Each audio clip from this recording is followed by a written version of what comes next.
Halo Sobat Talkers, kembali lagi sama aku Mela di Dharma Talk. Ngobrol asik, nambah ilmu.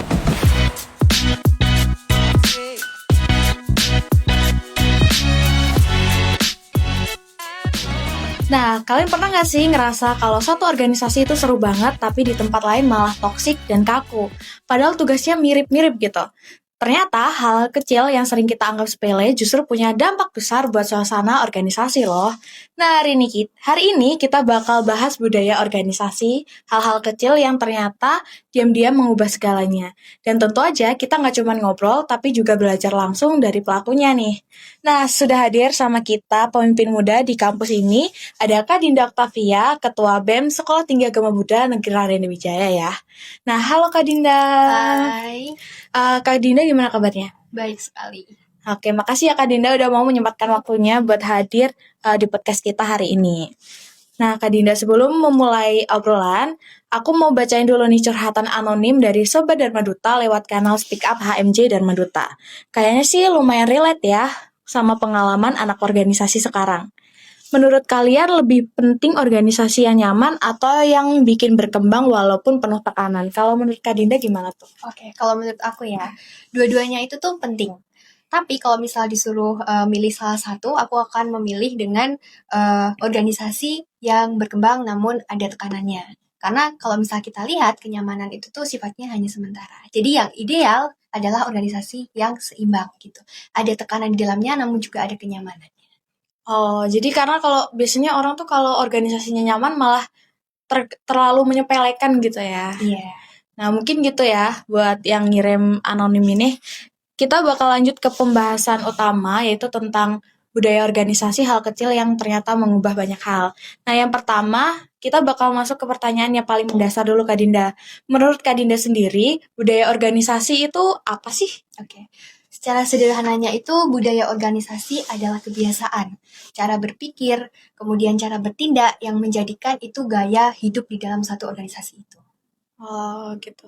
Terus, kenapa sih hal kecil bisa berdampak besar dalam suatu organisasi? Ya, karena dari hal-hal kecil tersebut itu tuh bisa berimpak yang sangat besar ya.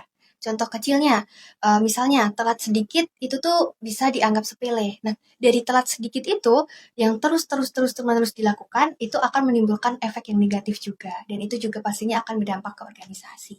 Oh, jadi kayak datang terlambat tuh mungkin kan banyak orang anak-anak kampus ini sepelekan ya kayak telat 5 menit gitu. Padahal tuh ternyata kalau lama-kelamaan juga bisa makin lama bisa dari 5 menit ke 10 menit terus berlanjut gitu ya.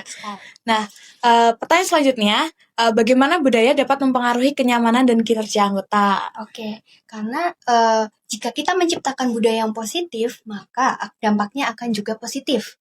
Sedangkan jika kita menciptakan budaya organisasi yang negatif, itu dampaknya juga akan negatif. Yang kemudian itu juga memengaruhi visi dan misi dari tujuan organisasi itu tersebut.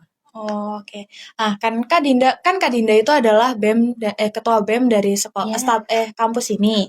Nah, kalau Kak Dinda itu gimana sih caranya membangun budaya organisasi yang positif gitu biar Oke, caranya ya itu dari pemimpinnya itu sendiri. Dimulai dari saya, gimana saya mencontohkan kepada para anggota-anggotanya yang kemudian itu mereka akan meniru. Oh, pemimpin saya seperti ini, maka anggota harus seperti ini. Kemudian juga dari apresiasi sekecil apapun, entah itu dari kontribusi mereka dalam pekerjaan di organisasi tersebut itu harus diapresiasi.